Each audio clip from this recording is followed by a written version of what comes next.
پچھلے باب میں تم کو 3 باتیں بتائی گئی تھیں۔ ایک یہ کہ خدا کی اطاعت کے لیے خدا کی ذات و صفات اور اس کے پسندیدہ طریقے اور آخرت کی جزا و سزا کے متعلق علم کی ضرورت ہے، اور یہ علم ایسا ہونا چاہیے کہ جس پر تم کو کامل یقین ہو، یعنی ایمان حاصل ہو۔ دوسرے یہ کہ اللہ تعالیٰ نے انسانوں کو اتنے سخت امتحان میں نہیں ڈالا ہے کہ وہ خود اپنی کوشش سے یہ علم حاصل کر لے، بلکہ اس نے خود انسانوں ہی میں سے بعض برگزیدہ بندوں یعنی پیغمبروں کو وحی کے ذریعے سے یہ علم عطا کیا اور ان کو حکم دیا کہ دوسرے بندوں تک اس علم کو پہنچا دیں۔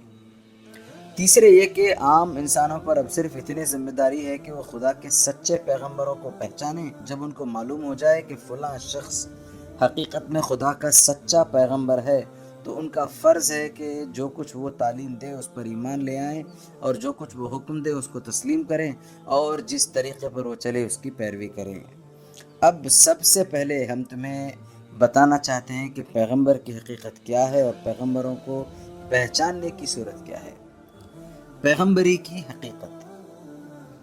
تم دیکھتے ہو کہ دنیا میں انسان کو جن جن چیزوں کی ضرورت ہوتی ہے، اللہ نے ان سب کا انتظام خود ہی کر دیا ہے۔ بچہ پیدا ہوتا ہے تو دیکھو کتنا سامان اس کو دے کر دنیا میں بھیجا جاتا ہے۔ دیکھنے کے لیے آنکھیں، سننے کے لیے کان، سونگھنے کے اور سانس لینے کے لیے ناک، محسوس کرنے کے لیے سارے جسم کی کھال میں قوت لامسہ، چلنے کے لیے پاؤں، کام کرنے کے لیے ہاتھ، سوچنے کے لیے دماغ، اور ایسی بے شمار دوسری چیزیں جو پہلے سے اس کی سب ضرورتوں کا لحاظ کر کے اس کے چھوٹے سے جسم میں لپیٹ کر رکھ دی گئی ہیں۔ پھر جب وہ دنیا میں قدم رکھتا ہے تو زندگی بسر کرنے کے لیے اتنا سامان اس کو ملتا ہے جس کو تم شمار نہیں کر سکتے۔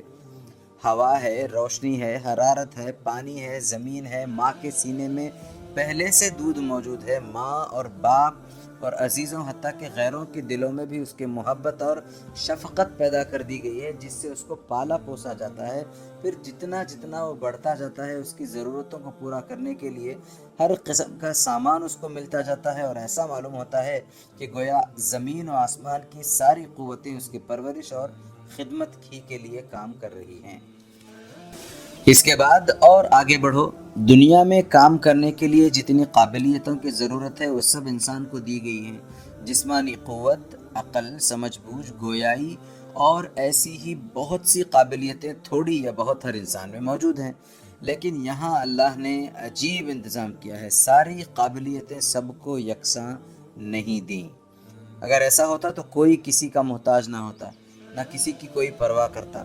اسی لیے اللہ نے تمام انسانوں کی مجموعی ضرورتوں کے لحاظ سے سب قابلیتیں پیدا تو انسانوں ہی میں کی ہیں، مگر اس طرح کہ کسی کو ایک قابلیت زیادہ دے دی اور دوسرے کو دوسری قابلیت۔ تم دیکھتے ہو کہ بعض لوگ جسمانی محنت کی قوتیں دوسروں سے زیادہ لے کر آتے ہیں، بعض لوگوں میں کسی خاص ہنر یا پیشے کی پیدائشی قابلیت ہوتی ہے جس سے دوسرے محروم ہوتے ہیں، اور بعض لوگوں میں ذہانت اور عقل کی قوت دوسروں سے زیادہ ہوتی ہے۔ بعض پیدائشی سے بے سالار ہوتے ہیں، بعض میں حکمرانی کی قابلیت خاص ہوتی ہے، بعض تقریر کی غیر معمولی قوت لے کر پیدا ہوتے ہیں، بعض میں انشا پردازی کا فطری ملکہ ہوتا ہے۔ کوئی ایسا شخص پیدا ہوتا ہے کہ اس کا دماغ ریاضی میں خوب لڑتا ہے، حتیٰ کہ اس کے اس فن کے بڑے بڑے پیچیدہ سوالات اس طرح حل کر دیتا ہے کہ دوسروں کے ذہن وہاں تک نہیں پہنچ پاتے۔ ایک دوسرا شخص ایسا ہوتا ہے جو عجیب عجیب چیزیں ایجاد کرتا ہے اور اس کی ایجادوں کو دیکھ کر دنیا دنگ رہ جاتی ہے۔ ایک اور شخص ایسا بے نظیر قانونی دماغ لے کر آتا ہے کہ قانون کے جو نکتے برسوں غور کرنے کے بعد بھی دوسروں کی سمجھ میں نہیں آتے، اس کی نظر خود بخود ان تک پہنچ جاتی ہے۔ یہ خدا کا دین ہے۔ کوئی شخص اپنے اندر خود یہ قابلیتیں پیدا نہیں کر سکتا، نہ تعلیم و تربیت سے یہ چیزیں حاصل ہوتی ہیں۔ دراصل یہ پیدائشی قابلیتیں ہیں، اور خدا اپنی حکمت سے جس کو جو قابلیت چاہتا ہے عطا کر دیتا ہے۔ خدا کی اس بخشش پر بھی غور کرو گے تو معلوم ہوگا کہ انسانی تمدن کے لیے جن قابلیتوں کی ضرورت زیادہ ہوتی ہے وہ انسانوں میں زیادہ پیدا کی جاتی ہیں، اور جن کی ضرورت جس قدر کم ہوتی ہے وہ اسی قدر کم آدمیوں میں پیدا کی جاتی ہیں۔ سپاہی بہت پیدا ہوتے ہیں، کسان اور بڑھئی اور لوہار اور ایسے ہی دوسرے کاموں کے آدمی کثرت سے پیدا ہوتے ہیں، مگر علمی اور دماغی قوتیں رکھنے والے اور سیاست اور سپہ سالاری کی قابلیتیں رکھنے والے کم پیدا ہوتے ہیں۔ پھر وہ لوگ اور بھی زیادہ کم ہوتے ہیں جو کسی خاص فن میں غیر معمولی قابلیت کے مالک ہوں، کیونکہ ان کے کارنامے صدیوں کے لیے انسانوں کو اپنے جیسے ماہر فن کی ضرورت سے بے نیاز کر دیتے ہیں۔ اب سوچنا چاہیے کہ دنیا میں انسانی زندگی کو کامیاب بنانے کے لیے صرف یہی ایک ضرورت تو نہیں ہے کہ انسانوں میں انجینئر، ریاضی دان، سیاست دان، سائنسدان، ماہر فلکیات، معاشیات کے باکمال اور مختلف پیشوں کی قابلیت رکھنے والے لوگ ہی پیدا ہوں۔ ان سے بڑھ کر ایک اور ضرورت بھی تو ہے، اور وہ یہ کہ کوئی ایسا ہو جو انسان کو خدا کا راستہ بتائے۔ دوسرے لوگ تو صرف یہ بتانے والے ہیں کہ اس دنیا میں انسان کے لیے کیا ہے اور اس کو کس کس طرح برتا جا سکتا ہے، مگر کوئی یہ بتانے والا بھی تو ہونا چاہیے کہ انسان خود کس کے لیے ہے، اور انسان کو دنیا میں یہ سب سامان کس نے دیے، اور اس دینے والے کی مرضی کیا ہے، تاکہ انسان اسی کے مطابق دنیا میں زندگی بسر کر کے یقینی اور دائمی کامیابی حاصل کرے۔ یہ انسان کی اصلی اور سب سے بڑی ضرورت ہے، اور عقل یہ ماننے سے انکار کرتی ہے کہ جس خدا نے ہماری چھوٹی سی چھوٹی ضرورتوں کو پورا کرنے کا انتظام کیا ہے، اس نے ایسی اہم ضرورت کو پورا کرنے سے غفلت برتی ہوگی؟ نہیں، ایسا ہرگز نہیں ہے۔ خدا نے جس طرح ایک ایک ہنر اور ایک ایک علم و فن کی خاص قابلیت رکھنے والے انسان پیدا کیے ہیں، اسی طرح ایسے انسان بھی پیدا کیے ہیں جن میں خود خدا کے پہچاننے کی اعلیٰ قابلیت تھی۔ اس نے ان کو دین اور اخلاق اور شریعت کا علم اپنے پاس سے عطا کیا، اور ان کو اس خدمت پر مقرر کیا کہ دوسرے لوگوں کو ان چیزوں کی تعلیم دیں۔ یہی وہ لوگ ہیں جن کو ہم ہماری اپنی زبان میں نبی یا رسول یا پیغمبر کہتے ہیں۔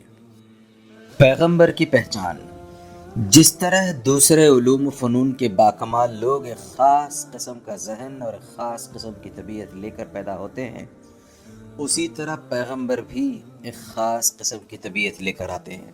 ایک پیدائشی شاعر کا کلام سنتے ہی ہم کو معلوم ہو جاتا ہے کہ یہ شاعری کی خاص قابلیت لے کر پیدا ہوا ہے، کیونکہ دوسرے لوگ خواہ کتنی ہی کوششیں کریں ویسا شعر نہیں کہہ سکتے۔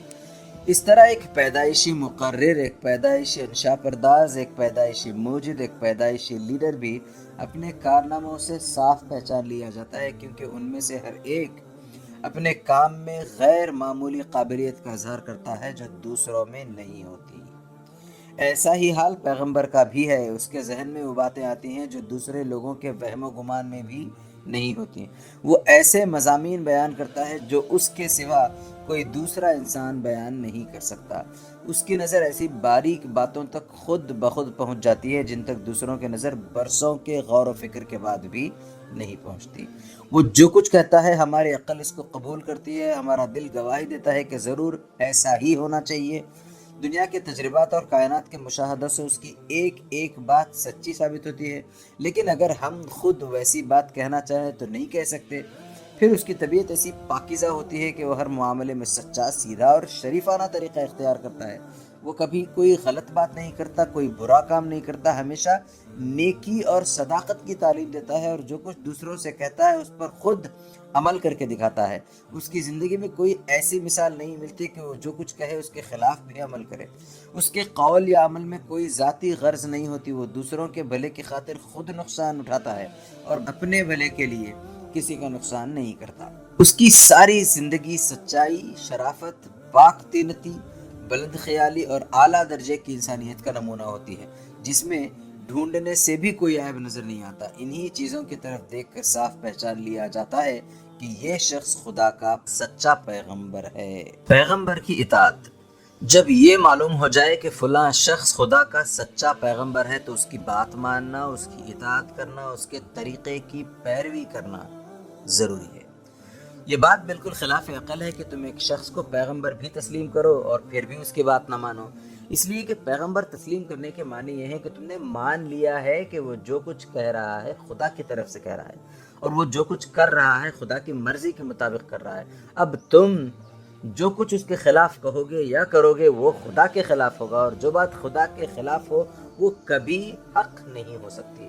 لہٰذا کسی کو پیغمبر تسلیم کرنے سے یہ بات خود بخود لازم آتی ہے کہ اس کی بات کو بے چون و چرا مان لیا جائے اور اس کے حکم کے آگے سر جھکا دیا جائے، خواہ اس کی حکمت اور اس کا فائدہ تمہاری سمجھ میں آئے یا نہ آئے۔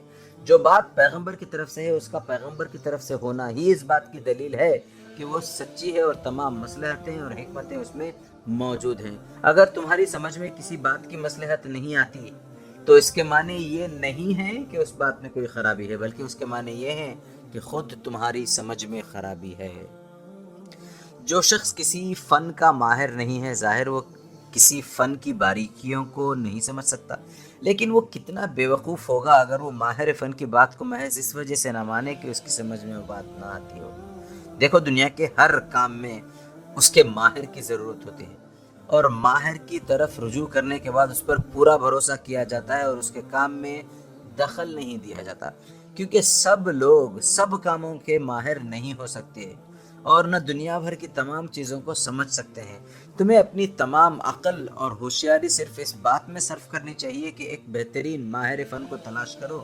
جب کسی کے متعلق تمہیں یقین ہو جائے کہ وہ بہترین ماہر فن ہے تو اس پر تم کو کامل بھروسہ کرنا چاہیے، پھر اس کے کاموں میں دخل دینا اور ایک ایک بات کے متعلق یہ کہنا کہ پہلے ہمیں سمجھا دو ورنہ ہم نہ مانیں گے، عقل مندی نہیں بلکہ سراسر بے وقوفی ہے۔ کسی وکیل کو مقدمہ سپرد کر دینے کے بعد تم ایسی حجتیں کرو گے تو تمہیں اپنے دفتر سے نکال دے گا۔ کسی ڈاکٹر سے تم اس کی ایک ایک ہدایت پر دلیل پوچھو گے، وہ تمہارا علاج چھوڑ دے گا۔ ایسا ہی معاملہ مذہب کا ہے۔ تم کو خدا کا علم حاصل کرنے کی ضرورت ہے۔ تم یہ جاننا چاہتے ہو کہ خدا کی مرضی کے مطابق زندگی بسر کرنے کا طریقہ کیا ہے۔ اب تمہارا فرض ہے کہ خدا کے سچے پیغمبر کی تلاش کرو۔ اس تلاش میں تم کو نہایت ہوشیاری اور سمجھ بوجھ سے کام لینا ہے، کیونکہ اگر کسی غلط آدمی کو تم نے پیغمبر سمجھ لیا تو وہ تمہیں غلط راستے پر لگا دے گا، مگر جب تمہیں خوب جانچ پڑتال کرنے کے بعد یہ یقین ہو جائے کہ فلاں شخص خدا کا سچا پیغمبر ہے تو اس پر تم کو پورا اعتماد کرنا چاہیے اور اس کے ہر حکم کی اطاعت کرنی چاہیے۔ پیغمبروں پر ایمان لانے کی ضرورت۔ جب تمہیں معلوم ہو گیا ہے کہ اسلام کا سچا اور سیدھا راستہ وہی ہے جو خدا کی طرف سے خدا کا پیغمبر بتائے، تو یہ بات تم خود سمجھ سکتے ہو کہ ایمان لانا اور اس کی پیروی کرنا، اس کی اطاعت کرنا تمام انسانوں کے لیے ضروری ہے، اور جو شخص پیغمبر کے طریقے کو چھوڑ کر خود اپنی عقل سے کوئی طریقہ نکالتا ہے وہ یقیناً گمراہ ہے۔ اس معاملے میں لوگ عجیب غلطیاں کرتے ہیں۔ بعض لوگ ایسے ہیں جو پیغمبر کی صداقت کو تسلیم کرتے ہیں مگر نہ اس پر ایمان لاتے ہیں نہ اس کی پیروی قبول کرتے ہیں۔ یہ صرف کافر ہی نہیں، احمق بھی ہیں، کیونکہ پیغمبر کو سچا پیغمبر ماننے کے بعد اس کی پیروی نہ کرنے کے معنی یہ ہے کہ آدمی جان بوجھ کر جھوٹ کی پیروی کرے۔ ظاہر ہے کہ اس سے بڑھ کر کوئی حماقت نہیں ہو سکتی۔ بعض لوگ کہتے ہیں کہ ہمیں پیغمبر کی پیروی کی ضرورت ہی نہیں، ہم خود اپنی عقل سے حق کا راستہ معلوم کر لیں گے۔ یہ بھی سخت غلطی ہے۔ تم نے ریاضی پڑھی ہے اور تم یہ جانتے ہو کہ ایک نقطے سے دوسرے نقطے تک سیدھا خط صرف ایک ہی ہو سکتا ہے۔ اس کے سوا جتنے بھی خط کھینچے جائیں وہ سب یا تو ٹیڑھے ہوں گے یا اس دوسرے نقطے تک نہیں پہنچیں گے۔ ایسی ہی کیفیت حق کے راستے کی بھی ہے، جس کو اسلام کی زبان میں صراط مستقیم یعنی سیدھا راستہ کہا جاتا ہے۔ یہ راستہ انسان سے شروع ہو کر خدا تک جاتا ہے، اور ریاضی کے اسی قاعدے کے مطابق یہ بھی ایک راستہ ہی ہو سکتا ہے۔ اس کے سوا جتنے راستے ہوں گے یا تو سب ٹیڑھے ہوں گے یا خدا تک نہیں پہنچیں گے۔ اب غور کرو کہ جو سیدھا راستہ ہے وہ پیغمبر نے بتا دیا ہے، اس کے سوا کوئی دوسرا راستہ صراط مستقیم ہے ہی نہیں۔ اس راستے کو چھوڑ کر جو شخص کوئی دوسرا راستہ تلاش کرے اس کو دو صورتوں میں سے ایک صورت ضرور پیش آئے گی، یا تو اس کو خدا تک پہنچنے کا کوئی راستہ ملے گا ہی نہیں، یا اگر ملا بھی تو وہ بہت پھیر کا راستہ ہوگا، خط مستقیم نہ ہوگا بلکہ خط منحنی ہوگا۔ پہلی صورت میں تو اس کی تباہی ظاہر ہے، رہی دوسری صورت تو اس کے بھی حماقت ہونے میں کوئی شک نہیں کیا جا سکتا۔ ایک بے عقل جانور بھی ایک جگہ سے دوسری جگہ جانے کے لیے خط منحنی کو چھوڑ کر خط مستقیم ہی کو اختیار کرتا ہے۔ پھر اس انسان کو تم کیا کہو گے جس کو خدا کا ایک ایک بندہ سیدھا راستہ بتائے اور وہ کہے کہ نہیں، میں تمہارے بتائے ہوئے راستے پر نہیں چلوں گا بلکہ خود ٹیڑھے راستوں پر بھٹکا کر منزل مقصود تلاش کر لوں گا۔ یہ تو وہ بات ہے جو سرسری نظر میں ہر شخص سمجھ سکتا ہے، لیکن اگر تم زیادہ غور کر کے دیکھو گے تو تمہیں معلوم ہوگا جو شخص پیغمبر پر ایمان لانے سے انکار کرتا ہے اس کو خدا تک پہنچنے کا کوئی راستہ نہیں مل سکتا، نہ ٹیڑھا نہ سیدھا۔ اس کی وجہ یہ ہے کہ جو شخص سچے آدمی کی بات ماننے سے انکار کرتا ہے اس کے دماغ میں ضرور کوئی ایسی خرابی ہوگی جس کی سبب سے وہ سچائی سے منہ موڑتا ہے۔ یا تو اس کی سمجھ بوجھ ناقص ہوگی، یا اس کے دل میں تکبر ہوگا، یا اس کی طبیعت ایسی ٹیڑھی ہوگی کہ وہ نیکی اور صداقت کی باتوں کو قبول کرنے پر آمادہ ہی نہ ہوگی، یا وہ باپ دادا کی اندھی تقلید میں گرفتار ہوگا اور جو غلط باتیں رسم کے طور پر پہلے سے چلی آتی آ رہی ہیں ان کے خلاف کسی بات کو ماننے پر تیار نہ ہوگا، یا وہ اپنی خواہشات کا بندہ ہوگا اور اپنے پیغمبر کی تعلیم کو ماننے سے اس لیے انکار کرے گا کہ اس کے مان لینے کے بعد گناہوں اور ناجائز باتوں کی آزادی باقی نہیں رہتی۔ یہ تمام اسباب ایسے ہیں کہ اگر ان میں سے کوئی ایک سبب بھی کسی شخص میں موجود نہ ہو تو اس کو خدا کا راستہ ملنا غیر ممکن ہے، اور اگر کوئی سبب بھی موجود نہ ہو تو یہ ناممکن ہے کہ ایک سچا غیر متعصب اور ایک نیک آدمی ایک سچے پیغمبر کی تعلیم قبول کرنے سے انکار کر دے۔ سب سے بڑی بات یہ ہے کہ پیغمبر خدا کی طرف سے بھیجا ہوا ہوتا ہے اور خدا ہی کا حکم ہے کہ اس پر ایمان لاؤ اور اس کی اطاعت کرو۔ اب جو کوئی پیغمبر پر ایمان نہیں لاتا وہ خدا کے خلاف بغاوت کرتا ہے۔ دیکھو، تم جس سلطنت کی رعیت ہو اس کی طرف سے جو حاکم بھی مقرر ہوگا تمہیں اس کی اطاعت کرنی پڑے گی۔ اگر تم اس کو حاکم تسلیم کرنے سے انکار کرو گے تو اس کے معنی یہ ہوں گے کہ تم نے خود سلطنت کے خلاف بغاوت کی ہے۔ سلطنت کو ماننا اور اس کے مقرر کیے ہوئے حاکم کو نہ ماننا دونوں بالکل متضاد باتیں ہیں۔ ایسی مثال خدا اور اس کے بھیجے ہوئے پیغمبر کی بھی ہے۔ خدا تمام انسانوں کا حقیقی بادشاہ ہے، جس شخص کو اس نے ہدایت کے لیے بھیجا اور جس کی اطاعت کا حکم دیا، ہر انسان کا فرض ہے کہ اس کو پیغمبر تسلیم کرے اور ہر دوسری چیز کی پیروی چھوڑ کر صرف اسی کی پیروی اختیار کرے۔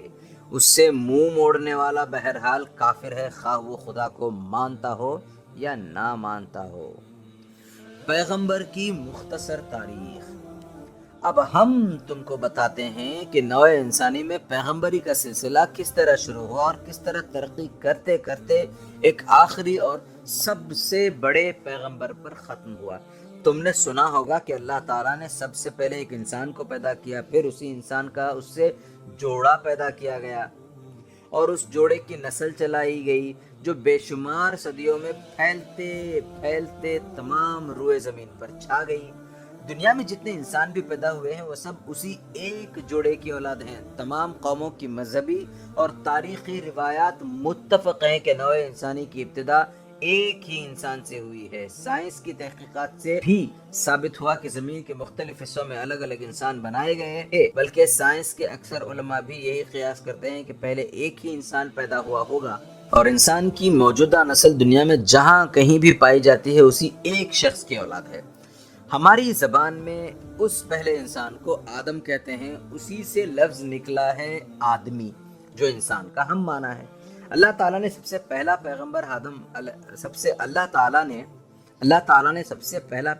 آدم علیہ السلام ہی کو بنایا اور ان کو حکم دیا کہ وہ اپنی اولاد کو اسلام کی تعلیم دیں، یعنی ان کو یہ بتائیں کہ تمہارا اور تمام دنیا کا خدا ایک ہے، اسی کی تم عبادت کرو، اسی کے آگے سر جھکاؤ، اسی سے مدد مانگو اور اسی کی مرضی کے مطابق دنیا میں نیکی اور انصاف کی زندگی بسر کرو۔ اگر تم ایسا کرو گے تو تم کو اچھا انعام ملے گا، اور اگر اس کی اطاعت سے منہ موڑو گے تو بڑی سزا پاؤ گے۔ حضرت آدم علیہ السلام کی اولاد میں جو لوگ اچھے تھے وہ اپنے باپ کے بتائے ہوئے سیدھے راستے پر چلتے رہے، مگر جو لوگ برے تھے انہوں نے اسے چھوڑ دیا۔ رفتہ رفتہ ہر قسم کی برائیاں پیدا ہو گئیں۔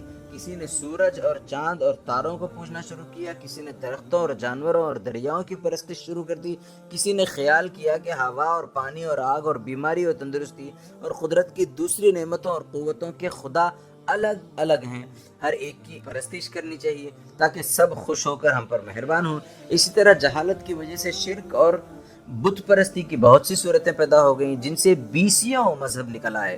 یہ وہ زمانہ تھا جبکہ آدم علیہ السلام کی نسل دنیا کے مختلف حصوں میں پھیل چکی تھی، مختلف قومیں بن گئی تھیں، ہر قوم نے اپنا ایک مذہب بنا لیا تھا اور ہر ایک کی رسمیں الگ تھیں۔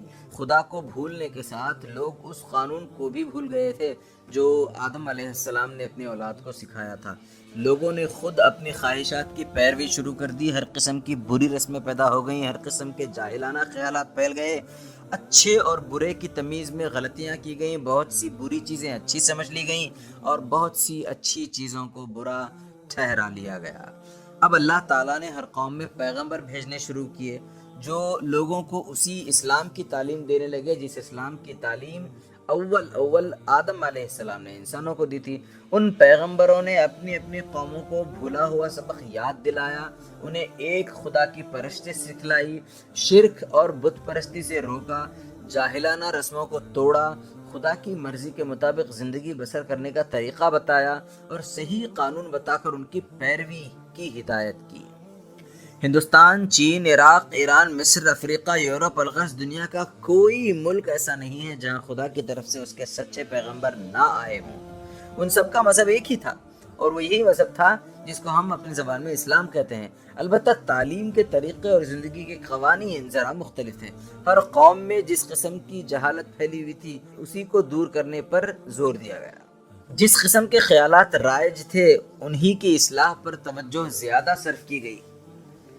تہذیب و تمدن اور علم و عقل کے لحاظ سے جب قومیں ابتدائی درجے میں تھیں تو ان کو سادہ تعلیم اور سادہ شریعت دی گئی۔ جیسی جیسی ترقی ہوتی گئی تعلیم اور شریعت کو بھی وسیع کیا جاتا رہا، مگر یہ اختلافات صرف ظاہری شکل کے تھے، روح سب کی ایک ہی تھی، یعنی اعتقاد، توحید، اعمال میں نیکی و سلامتی اور آخرت کی جزا و سزا پر یقین۔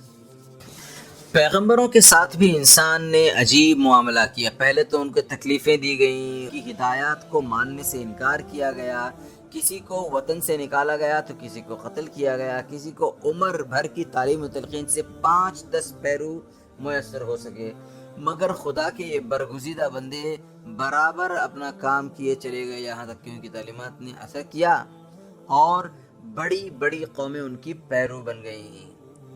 اس کے بعد گمراہی نے دوسری صورت اختیار کی۔ پیغمبروں کی وفات کے بعد ان کی امتوں نے ان کی تعلیمات کو بدل ڈالا، ان کی لائی ہوئی کتابوں میں اپنی طرف سے ہر قسم کے خیالات ملا دیے، عبادتوں کے نئے نئے طریقے اختیار کیے۔ بعض نے خود پیغمبروں کی پرستش شروع کر دی، کسی نے اپنے پیغمبر کو خدا کا بیٹا کہا، کسی نے اپنے پیغمبر کو خدائی میں شریک ٹھہرایا۔ الغرض انسان نے عجیب ستم ظریفی کی کہ جن لوگوں نے بتوں کو توڑا تھا انسان نے خود انہیں کو بت بنا لیا۔ پھر جو شریعتیں یہ پیغمبر اپنی امتوں کو دے گئے تھے ان کو بھی طرح طرح سے بگاڑا گیا، ان میں ہر قسم کی جاہلانہ رسمیں ملا دی گئیں، افسانوں اور جھوٹی روایتوں کی آمیزش کر دی گئی، انسانوں کے بنائے ہوئے قوانین کو ان کے ساتھ خلط ملط کر دیا گیا، یہاں تک کہ چند صدیوں کے بعد یہ معلوم کرنے کا کوئی ذریعہ باقی نہ رہا کہ پیغمبر کی اصلی تعلیم اور اصلی شریعت کیا تھی اور بعد آنے والوں نے اس میں کیا ملا دیا۔ خود پیغمبروں کی زندگی کے حالات بھی روایتوں میں ایسے گم ہو گئے کہ ان کے متعلق کوئی چیز بھی قابل اعتبار نہ رہی۔ تاہم پیغمبروں کی کوششیں سب کی سب رائگاں نہیں گئیں۔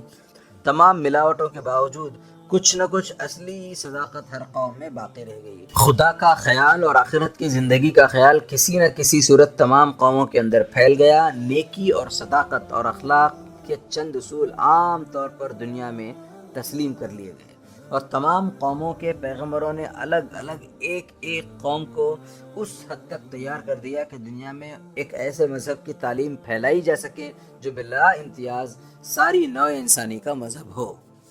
جیسا کہ ہم نے تم کو اوپر بتایا ہے کہ ابتداءً ہر قوم میں الگ الگ پیغمبر آتے تھے اور ان کی تعلیم ان کی قوم ہی کے اندر محدود رہتی تھی۔ اس کی وجہ یہ تھی کہ اس وقت سب قومیں ایک دوسرے سے الگ تھیں، ان کے درمیان زیادہ میل جول نہ تھا، ہر قوم اپنے وطن کی حدود میں گویا مقید تھی۔ ایسی حالت میں کوئی عام اور مشترک تعلیم تمام قوموں میں پھیلنی بہت مشکل تھی۔ اس کے علاوہ مختلف قوموں کے حالات ایک دوسرے سے بالکل مختلف تھے، جہالت زیادہ بڑھی ہوئی تھی اور اس جہالت کی بدولت اعتقاد اور اخلاق کی جو خرابیاں پیدا ہوئی تھیں وہ ہر جگہ مختلف صورت کی تھیں۔ اس لیے ضروری تھا کہ خدا کے پیغمبر ہر قوم کو الگ الگ تعلیم و ہدایت دیں، آہستہ آہستہ خیالات کو مٹا کر صحیح خیالات پھیلائیں، رفتہ رفتہ جاہلانہ طریقوں کو چھوڑ کر اعلیٰ درجے کے قوانین کی پیروی سکھائیں اور اس طرح ان کی تربیت کریں جیسے بچوں کی جاتی ہے۔ خدا ہی جانتا ہے کہ اس طریقے سے قوموں کی تعلیم میں کتنے ہزار برس صرف ہوئے ہوں گے۔ بہرحال ترقی کرتے کرتے آخرکار وہ وقت آیا جب نوع انسانی بچپن کی حالت سے گزر کر سن بلوغ کو پہنچنے لگی۔ تجارت و صنعت و حرفت کی ترقی کے ساتھ ساتھ قوموں کے تعلقات ایک دوسرے سے قائم ہو گئے۔ چین اور جاپان سے لے کر یورپ، افریقہ کے دور دور ملکوں تک جہاز رانی اور خشکی کے سفروں کا سلسلہ قائم ہو گیا۔ اکثر قوموں میں تحریر کا رواج ہوا، علوم و فنون پھیلے اور قوموں کے درمیان خیالات اور علمی مضامین کا تبادلہ ہونے لگا۔ بڑے بڑے فاتح پیدا ہوئے اور انہوں نے بڑی بڑی سلطنتیں قائم کر کے کئی ملکوں اور کئی قوموں کو ایک سیاسی نظام میں ملا دیا۔ اس طرح وہ دوری اور جدائی جو پہلے انسانی قوموں میں پائی جاتی تھی رفتہ رفتہ کم ہوتی چلی گئی اور یہ ممکن ہو گیا کہ اسلام کی ایک ہی تعلیم اور ایک ہی شریعت تمام دنیا کے لیے بھیجی جائے۔ اب سے 2500 برس پہلے انسان کی حالت اس حد تک ترقی کر چکی تھی گویا وہ خود ہی ایک مشترک مذہب مانگ رہا تھا۔ بودھ مت اگر کوئی پورا مذہب نہ تھا اور اس میں محض چند اخلاقی اصول ہی تھے، مگر ہندوستان سے نکل کر وہ ایک طرف جاپان اور منگولیا تک اور دوسری طرف افغانستان اور بخارا تک پھیل گیا اور اس کی تبلیغ کرنے والے دور دور ملکوں تک جا پہنچے۔ اس کے چند صدیوں بعد عیسائی مذہب پیدا ہوا۔ اگرچہ حضرت عیسیٰ علیہ السلام اسلام کی تعلیم لے کر آئے تھے، مگر ان کے بعد عیسائیت کے نام سے ایک ناقص مذہب بنا لیا گیا اور عیسائیوں نے اس مذہب کو ایران سے لے کر افریقہ، یورپ کے دور دراز ملکوں میں پھیلا دیا۔ یہ واقعات بتاتے ہیں کہ اس وقت دنیا خود ایک عام انسانی مذہب مانگ رہی تھی اور اس کے لیے یہاں تک تیار ہو گئی تھی کہ اسے کوئی پورا اور صحیح مذہب نہ ملا تو اس نے کچے اور ناتمام مذہبوں ہی کو انسانی قوموں میں پھیلانا شروع کر دیا۔ محمد صلی اللہ علیہ وسلم کی نبوت، یہ تھا وہ وقت جب تمام دنیا اور تمام انسانی قوموں کے لیے ایک ہی پیغمبر یعنی محمد صلی اللہ علیہ وسلم کو عرب کی سرزمین میں پیدا کیا گیا اور ان کو اسلام کی پوری تعلیم اور مکمل قانون دے کر اس خدمت پر مامور کیا گیا کہ اسے سارے جہان میں پھیلا دیں۔ دنیا کا جغرافیہ اٹھا کر دیکھو، تم ایک ہی نظر میں محسوس کر لو گے کہ تمام جہان کی پیغمبری کے لیے روئے زمین پر عرب سے زیادہ موزوں مقام اور کوئی نہیں ہو سکتا۔ یہ ملک ایشیا اور افریقہ کے عین وسط میں واقع ہے اور یورپ بھی یہاں سے بہت قریب ہے۔ خصوصاً اس زمانے میں یورپ کی متمدن قومیں زیادہ تر یورپ کے جنوبی حصے میں آباد تھیں اور یہ حصہ عرب سے اتنا ہی قریب ہے جتنا کہ ہندوستان میں۔ پھر اس زمانے کی تاریخ پڑھو، تم کو معلوم ہوگا کہ اس نبوت کے لیے اس زمانے میں عربی قوم سے زیادہ موزوں کوئی قوم نہ تھی۔ دوسری بڑی بڑی قومیں اپنا اپنا زور دکھا کر گویا بے دم ہو چکی تھیں اور عربی قوم تازہ دم تھی۔ تمدن کی ترقی سے دوسری قوموں کی عادتیں بگڑ گئی تھیں اور عربی قوم میں اس وقت کوئی ایسا تمدن نہیں تھا جو اس کو آرام طلب اور عیش پسند اور رذیل بناتا۔ 6 صدی عیسوی کے عرب اس زمانے کی متمدن قوموں کے برے اثرات سے بالکل پاک تھے۔ ان میں وہ تمام انسانی خوبیاں موجود تھیں جو ایک ایسی قوم میں ہو سکتی تھیں جس کو تمدن کی ہوا نہ لگی ہو۔ وہ بہادر تھے، بے خوف تھے، فیاض تھے، عہد کے پابند تھے، آزاد خیال تھے اور آزادی کو پسند کرنے والے تھے، کسی قوم کے غلام نہ تھے، اپنی عزت پر جان دے آنا ان کے لیے آسان تھا، نہایت سادہ زندگی بسر کرتے تھے اور عیش و عشرت سے بیگانہ تھے۔ اس میں شک نہیں کہ اس میں بہت سی برائیاں بھی تھیں، جیسا کہ تم کو آگے چل کر معلوم ہوگا، مگر یہ برائیاں اس لیے تھیں کہ 2500 برس سے ان کے ہاں کوئی پیغمبر نہ آیا تھا، نہ کوئی ایسا رہنما پیدا ہوا تھا جو ان کے اخلاق درست کرتا اور انہیں تہذیب سکھلاتا۔ صدیوں تک ریگستان میں آزادی کی زندگی بسر کرنے کے سبب ان میں جہالت پھیل گئی تھی، اور وہ اپنی جہالت میں اس قدر سخت ہو گئے تھے کہ ان کو آدمی بنانا کسی معمولی انسان کے بس کا کام نہ تھا۔ لیکن اس کے ساتھ ان میں یہ قابلیت ضرور موجود تھی کہ اگر کوئی زبردست انسان ان کی اصلاح کر دے اور اس کی تعلیم کے اثر سے وہ کسی اعلیٰ درجے کے مقصد کو لے کر اٹھ کھڑے ہوں تو دنیا کو زیر و زبر کر ڈالیں۔ پیغمبر صلی اللہ علیہ وسلم کی تعلیم کو پھیلانے کے لیے ایسے ہی جوان اور طاقتور قوم کی ضرورت تھی۔ اس کے بعد عربی زبان کو دیکھو، تم جب اس زبان کو پڑھو گے اور اس کے علم ادب کا مطالعہ کرو گے تو تم کو معلوم ہوگا کہ بلند خیالات کو ادا کرنے اور خدائی علم کی نہایت نازک باتیں بیان کرنے اور دلوں میں اثر پیدا کرنے کے لیے اس سے زیادہ موزوں زبان کوئی نہیں ہے۔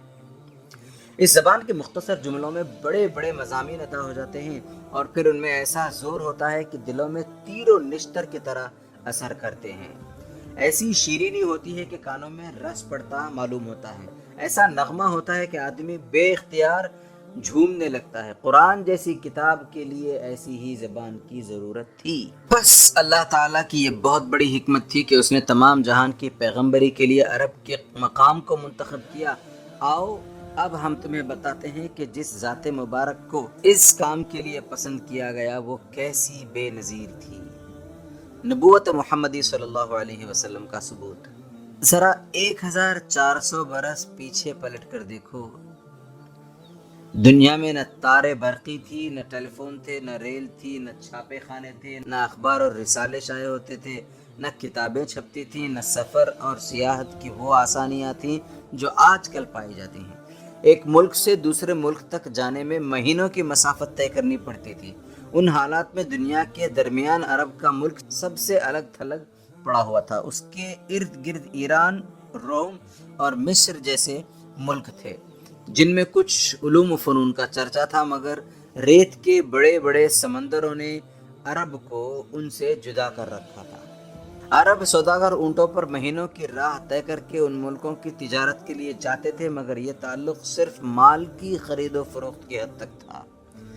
خود عرب میں کوئی اعلیٰ درجے کا تمدن نہ تھا، نہ کوئی مدرسہ تھا، نہ کوئی کتب خانہ، نہ لوگوں میں تعلیم کا چرچا تھا۔ تمام ملک میں گنتی کے چند لوگ تھے جن کو کچھ لکھنا پڑھنا آتا تھا، مگر وہ بھی اتنا نہیں کہ اس زمانے کے علوم و فنون سے آشنا ہوتے۔ وہاں کوئی باقاعدہ حکومت بھی نہ تھی، کوئی قانون بھی نہ تھا، ہر قبیلہ اپنی جگہ خود مختار تھا۔ آزادی کے ساتھ لوٹ مار ہوتی تھی، آئے دن خون ریز لڑائیاں ہوتی رہتی تھیں، آدمی کی جان کی کوئی قیمت ہی نہ تھی۔ جس کا جس پر بس چلتا اسے مار ڈالتا اور اس کے مال پر قبضہ کر لیتا۔ اخلاق اور تہذیب کی ان کو ہوا تک نہ لگی تھی۔ بدکاری اور شراب خوری اور جوئے بازی کا بازار گرم تھا، لوگ ایک دوسرے کے سامنے بے تکلف برہنہ ہو جاتے تھے، عورتیں تک ننگی ہو کر خانہ کعبے کا طواف کرتی تھیں، حرام و حلال کی کوئی تمیز نہ تھی۔ عربوں کی آزادی اس قدر بڑھی ہوئی تھی کہ کوئی شخص کسی قاعدے، کسی قانون، کسی ضابطے کی پابندی کے لیے تیار نہ تھا، نہ کسی حاکم کی اطاعت قبول کر سکتا تھا۔ اس پر جہالت کی یہ کیفیت کہ ساری قوم پتھر کے بتوں کو پوجتی تھی۔ راستہ چلتے کوئی اچھا سا چکنا پتھر مل جاتا تو اسی کو سامنے رکھ کر پرستش کرنے لگتے، یعنی جو گردنیں کسی کے سامنے نہ جھکتی تھیں وہ پتھروں کے سامنے جھک جاتی تھیں، اور یہ سمجھا جاتا تھا کہ یہ پتھر ان کی حاجت روائی کریں گے۔ ایسی قوم اور ایسے حالات میں ایک شخص پیدا ہوتا ہے، بچپن ہی میں ماں، باپ اور دادا کا سایہ سر سے اٹھ جاتا ہے، اس لیے اس گئی گزری حالت میں جو تربیت مل سکتی تھی وہ بھی اس کو نہیں ملتی۔ ہوش سنبھالتا ہے تو عرب لڑکوں کے ساتھ بکریاں چرانے لگتا ہے، جوان ہوتا ہے تو سوداگری میں لگ جاتا ہے۔ اٹھنا بیٹھنا ملنا جلنا انہی عربوں کے ساتھ ہے جن کی حالت تم نے اوپر دیکھی ہے۔ تعلیم کا نام تک نہیں، حتیٰ کہ پڑھنا بھی نہیں آتا، مگر اس کے باوجود اس کی عادتیں، اس کے اخلاق، اس کے خیالات سب سے جدا ہیں۔ وہ کبھی جھوٹ نہیں بولتا، کسی سے بد کلامی نہیں کرتا، اس کی زبان میں سختی کی بجائے شیرینی ہے، اور وہ بھی ایسی کہ لوگ اس کے گرویدہ ہو جاتے ہیں۔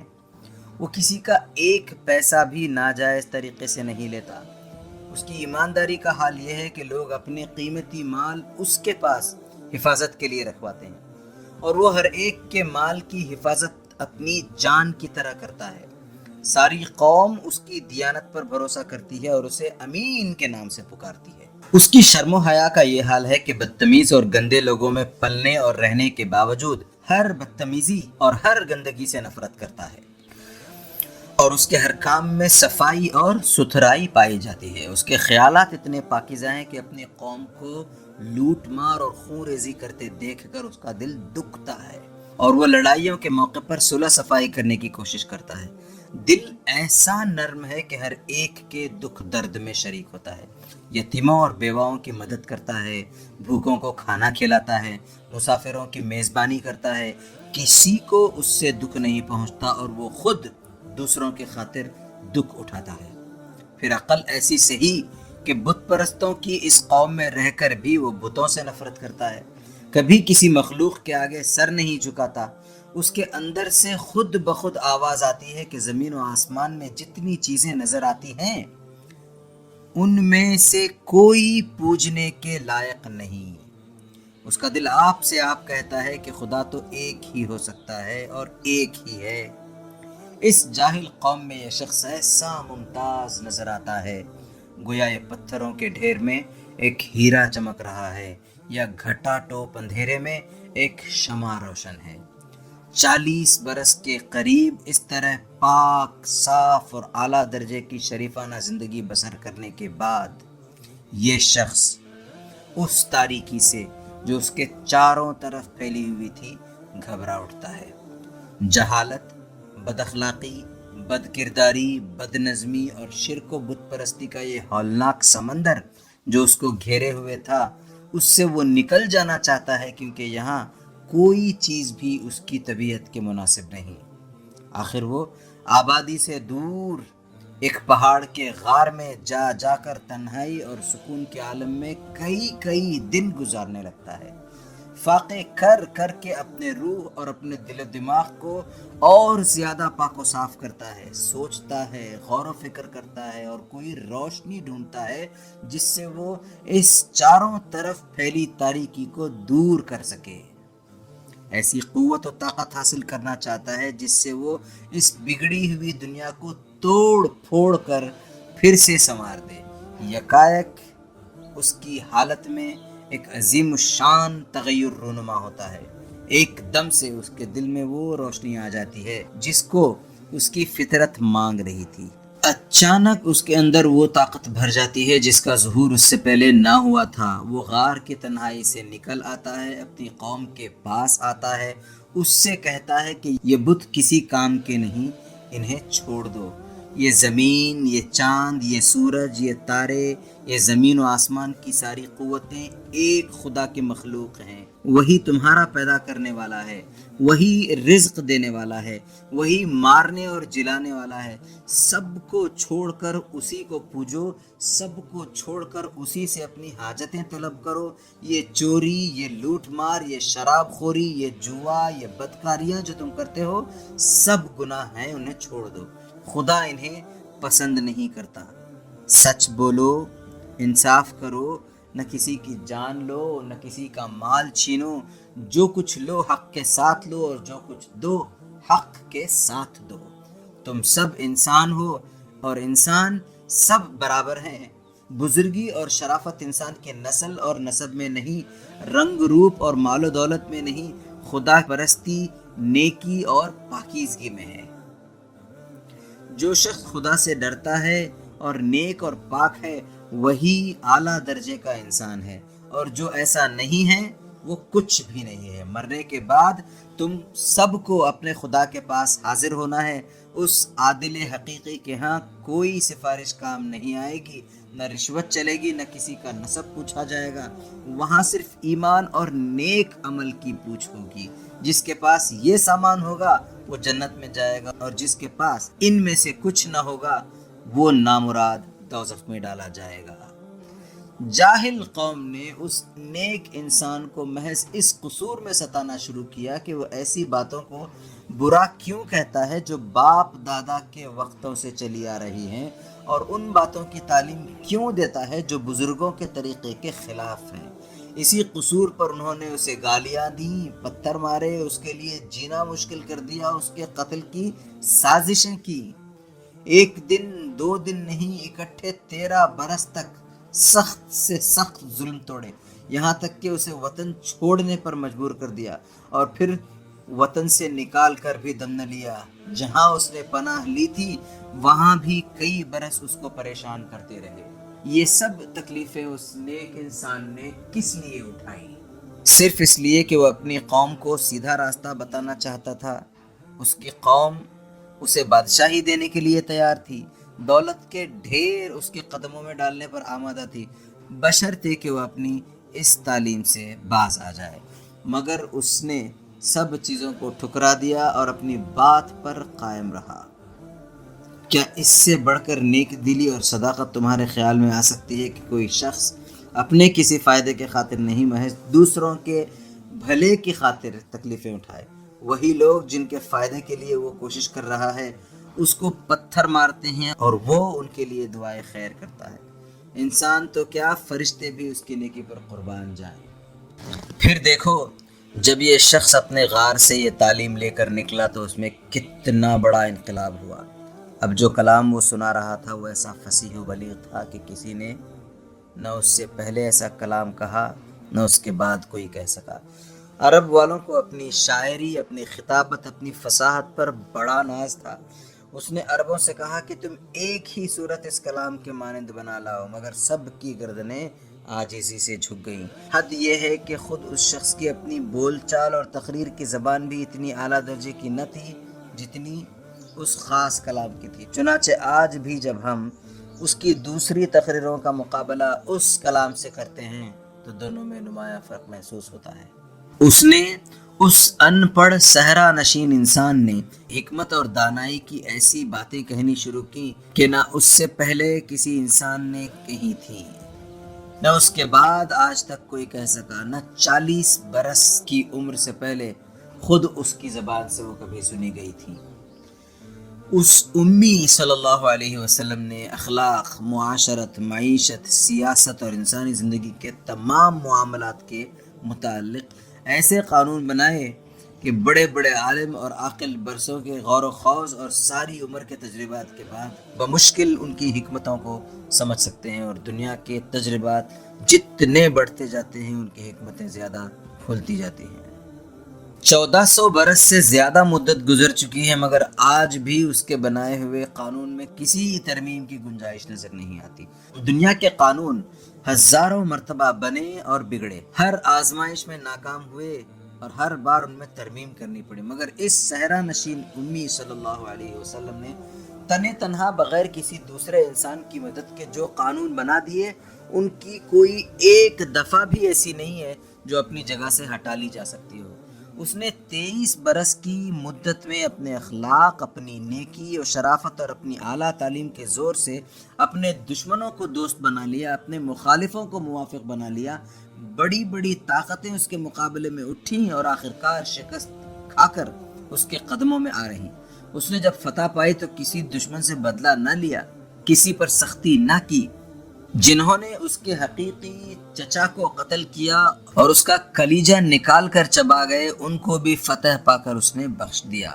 جنہوں نے اس کو پتھر مارے تھے، اس کو وطن سے نکالا تھا، ان کو فتح پا کر اس نے بخش دیا۔ اس نے کبھی کسی سے دغا نہ کی، عہد کر کے کبھی نہ توڑا، جنگ میں بھی کسی پر زیادتی نہ کی۔ اس کے سخت سے سخت دشمن بھی کبھی اس پر کسی گناہ یا ظلم کا الزام نہ رکھ سکے۔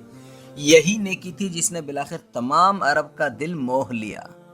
اس نے اپنی تعلیم و ہدایت سے انہی عربوں کو جن کا حال تم اوپر پڑھ چکے ہو وحشت اور جہالت سے باہر نکال کر اعلیٰ درجے کی مہذب قوم بنا دیا۔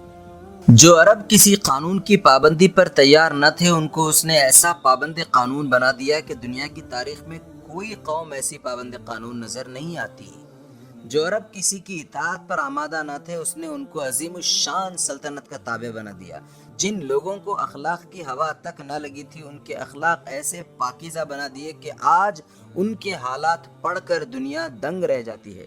جو عرب اس وقت دنیا کی قوموں میں سب سے زیادہ پست تھے وہ اس تنہا انسان کے اثر سے 23 برس کے اندر یکایک ایسے زبردست ہو گئے کہ انہوں نے ایران، روم اور مصر کے عظیم الشان سلطنتوں کے تختے الٹ دیے، دنیا کو تمدن، تہذیب، اخلاق اور انسانیت کا سبق دیا اور اسلام کی ایک تعلیم اور ایک شریعت کو لے کر ایشیا، افریقہ، یورپ کے دور دراز گوشوں تک پھیلتے چلے گئے۔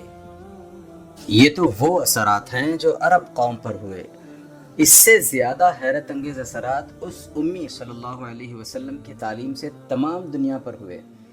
اس نے ساری دنیا کے خیالات، عادات اور قوانین میں انقلاب پیدا کر دیا۔ ان کو چھوڑو جنہوں نے اس کو اپنا رہنما مان لیا ہے، مگر حیرت یہ ہے کہ جنہوں نے اس کی پیروی سے انکار کیا، جو اس کے مخالف ہیں، اس کے دشمن ہیں، وہ بھی اس کے اثرات سے نہ بچ سکے۔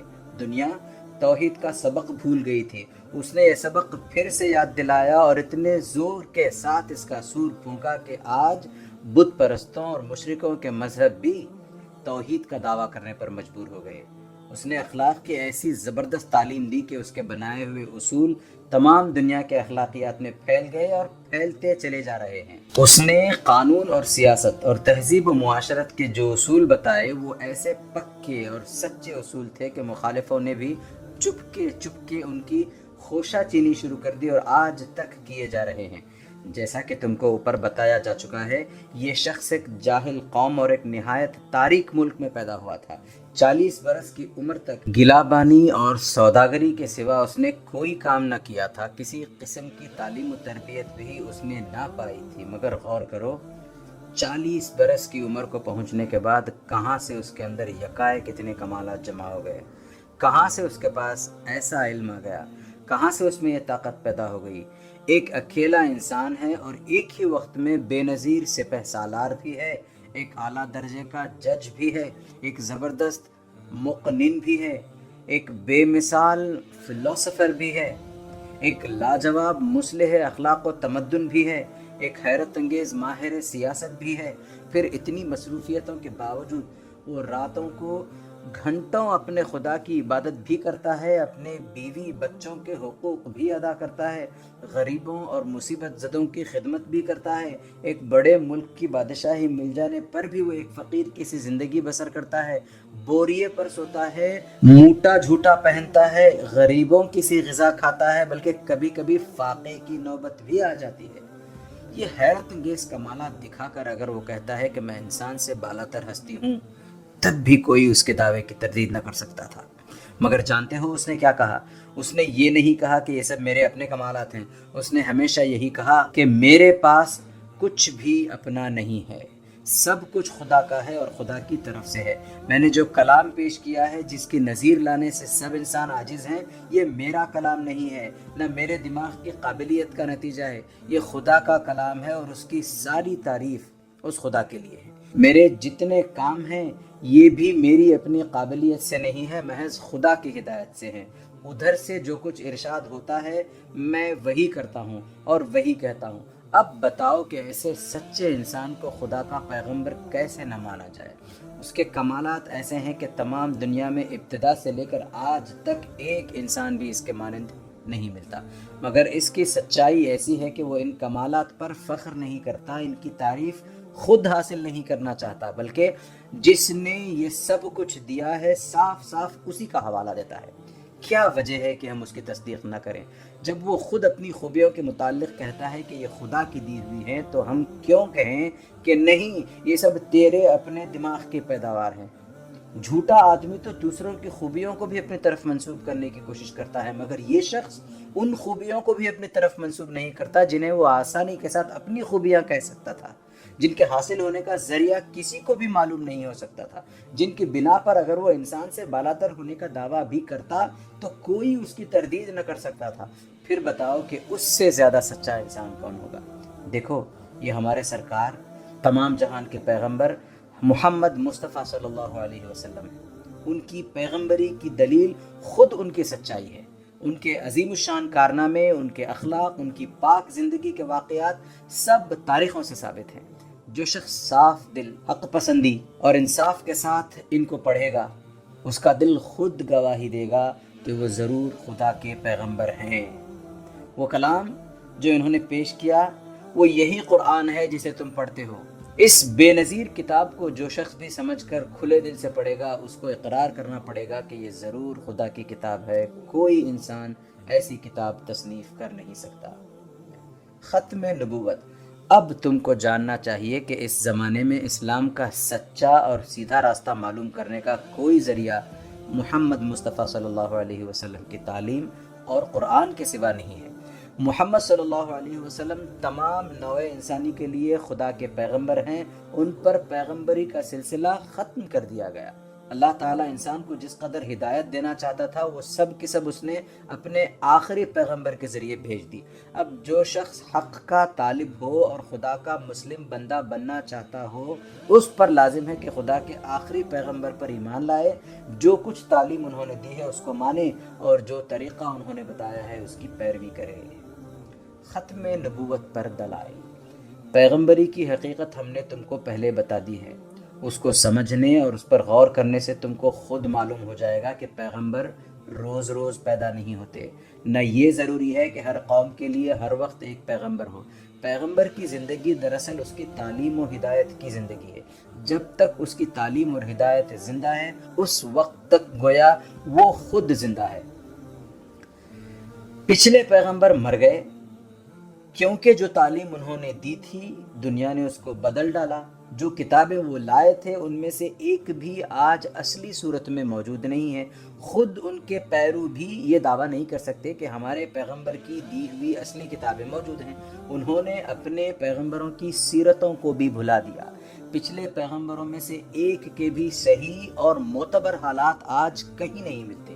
یہ بھی یقین کے ساتھ نہیں کہا جا سکتا کہ وہ کس زمانے میں پیدا ہوئے، کہاں پیدا ہوئے، کیا کام انہوں نے کیے، کس طرح کی زندگی بسر کی، کن باتوں کی تعلیم دی اور کن باتوں سے روکا۔ یہی ان کی موت ہے، مگر محمد صلی اللہ علیہ وسلم کی تعلیم و ہدایت زندہ ہے۔ جو قرآن انہوں نے دیا تھا وہ اپنے اصلی الفاظ کے ساتھ موجود ہے، اس میں ایک حرف، ایک نقطہ، ایک زیر و زبر کا بھی فرق نہیں۔ ان کی زندگی کے حالات، ان کے اقوال، ان کے افعال سب کے سب محفوظ ہیں، اور 1300 برس سے زیادہ مدت گزر جانے کے بعد بھی تاریخ میں ان کا نقشہ ایسا صاف نظر آتا ہے کہ گویا ہم خود نبی کریم صلی اللہ علیہ وسلم کو دیکھ رہے ہیں۔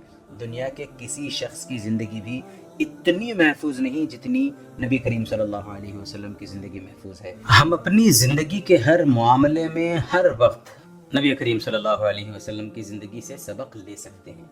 یہی اس بات کی دلیل ہے کہ آپ صلی اللہ علیہ وسلم کے بعد کسی دوسرے پیغمبر کی ضرورت نہیں۔ ایک پیغمبر کے بعد دوسرا پیغمبر آنے کی صرف 3 وجہیں ہو سکتی ہیں۔ ایک، یا تو پہلے پیغمبر کی تعلیم و ہدایت مٹ گئی ہو اور اس کو پھر پیش کرنے کی ضرورت ہو۔ 2، یا پہلے پیغمبر کی تعلیم مکمل نہ ہو اور اس میں ترمیم یا اضافے کی ضرورت ہو۔ 3، یا پہلے پیغمبر کی تعلیم ایک خاص قوم تک محدود ہو اور دوسری قوم یا قوموں کے لیے دوسرے پیغمبر کی ضرورت ہو۔ یہ تینوں وجہیں اب باقی نہیں رہی۔ ایک، محمد صلی اللہ علیہ وسلم کی تعلیم و ہدایت زندہ ہے اور وہ ذرائع پوری طرح محفوظ ہیں جن سے ہر وقت یہ معلوم کیا جا سکتا ہے کہ نبی کریم صلی اللہ علیہ وسلم کا دین کیا تھا۔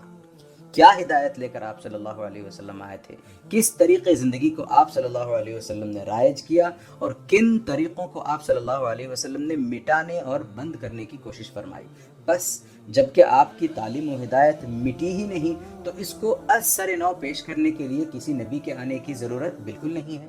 2، آپ صلی اللہ علیہ وسلم کے ذریعے سے دنیا کو اسلام کی مکمل تعلیم دی جا چکی ہے، اب نہ اس میں کچھ گھٹانے بڑھانے کی ضرورت ہے اور نہ کوئی ایسا نقص باقی رہ گیا ہے جس کی تکمیل کے لیے کسی نبی کے آنے کی حاجت ہو، لہٰذا دوسری وجہ بھی دور ہو گئی۔ 3، آپ صلی اللہ علیہ وسلم کسی خاص قوم کے لیے نہیں بلکہ تمام دنیا کے لیے نبی بنا کر بھیجے گئے ہیں، اور تمام انسانوں کے لیے آپ کی تعلیم کافی ہے، لہٰذا اب کسی خاص قوم کے لیے الگ نبی کے آنے کی بھی ضرورت نہیں ہے۔ اس طریقے سے تیسری وجہ بھی دور ہو گئی۔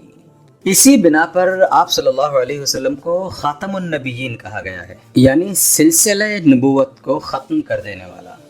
اب دنیا کو کسی دوسرے نبی کی ضرورت نہیں ہے بلکہ صرف ایسے لوگوں کی ضرورت ہے جو آپ صلی اللہ علیہ وسلم کے طریقے پر خود چلیں اور دوسروں کو چلائیں۔ آپ صلی اللہ علیہ وسلم کی تعلیمات کو سمجھیں، ان پر عمل کریں اور دنیا میں اس قانون کی حکومت قائم کریں جس کو لے کر آپ صلی اللہ علیہ وسلم تشریف لائے تھے۔